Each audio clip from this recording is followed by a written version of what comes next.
l'idée de l'incubateur donc est venue pour répondre à un certain nombre de besoins. Le premier, c'est effectivement de donner la chance aux étudiants de se développer, un peu de tester un peu leur idée, de façon à pouvoir un peu leur donner cette chance-là de valider des solutions, etc. Deuxièmement, c'est aussi aux enseignants qui ont cette fibre entrepreneuriale de façon à ce qu'ils puissent effectivement aussi s'exprimer à travers des solutions, à travers la création de projets.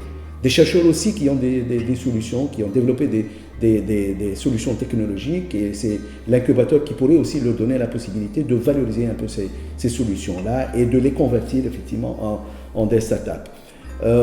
Tout cela aussi, donc l'incubateur d'une manière générale, il a été créé aussi de façon à répondre un peu aux besoins du pays. L'école voudrait contribuer à solutionner un certain nombre de problèmes dans le pays.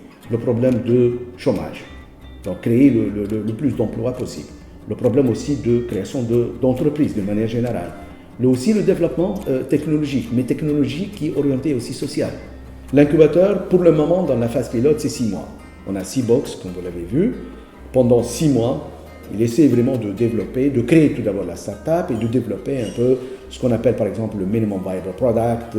Il répond au marché, il a sa base de données clientèle, son plan marketing, son modèle d'affaires, son modèle financier, etc. Donc tout cela, il bénéficie de tout un accompagnement au sein de l'incubateur pendant ces 6 mois. Puis, bien sûr, on le prépare pour le pitching de façon à affronter un peu les investisseurs et à vraiment lever les fonds. Mercy Corps est une ONG internationale de développement et d'aide humanitaire qui intervient dans 45 pays. Alors, en Tunisie, on est présent depuis 2011 et on soutient l'écosystème pour l'employabilité et l'entrepreneuriat des jeunes, essentiellement, et des femmes, dans l'intérieur du pays, dans les gouvernorats du Sud, du centre, et depuis 2013 on est partenaire d'Esprit dans la formulation de son idée de projet d'un incubateur basé au sein d'un campus universitaire. Donc ce partenariat assez atypique pour une ONG, de prestataire d'assistance technique, consiste à conseiller Esprit sur son modèle d'incubation et d'accompagnement des jeunes porteurs d'idées de start-up technologiques.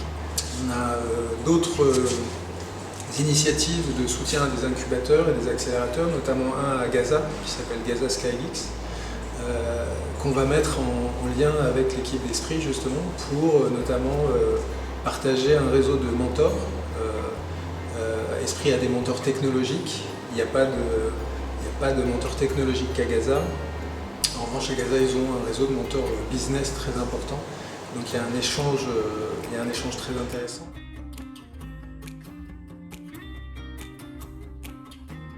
I learned a lot from the experience. It was a good experience for me.